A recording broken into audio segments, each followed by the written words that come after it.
तर या प्लॉटला 15 ते 20 दिवसापूर्वी मिक्स खतांचा डोस, पेरणीचा भात होता, मिक्स खताचा डोस पडलेला होता।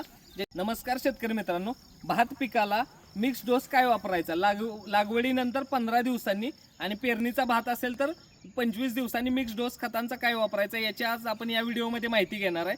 तर आपण सर्वप्रथम डोस कशासाठी वापरणार आहे, तर या प्लॉटला 15 ते 20 दिवसापूर्वी मिक्स खतांचा डोस, पेरणीचा भात होता, मिक्स खताचा डोस पडलेला होता, ज्याच्यामुळे आपला फुटवा वगैरे चांगला आला, रोगराईपासून आपलं भात मुक्त राहिलं, तसेच भाताची वाढ अपेक्षित चांगली अशी भात पिकाची वाढ झालेली आहे। याच्यामध्ये आपण 10 गुंठ क्षेत्रासाठी वापरलेला आहे। युरिया 10 किलो घ्यायचा आहे, त्याच्यावरती 39.9% झिंक कोटिंग, 100 ml झिंक घ्यायचे, त्याचं कोटिंग द्यायचे। त्याच्यानंतर फेरोमॅग 1 किलो, ब्लू डायमंड 1 किलो, झापू बुरशीनाशक 1 किलो, रिजंट अल्ट्रा कीटकनाशक 1 किलो, तसेच पेटंट काली आपल्याला 3 किलो वापरायचा आहे आणि अमोनियम सल्फेट 3 किलो, 24-24-0 5 किलो, हे सर्व मिश्रण 10 गुंठ क्षेत्रासाठी मिक्स करून घ्यायचे आणि आपल्या पूर्ण भात पिकाला टाकून घ्यायचं आहे। धन्यवाद।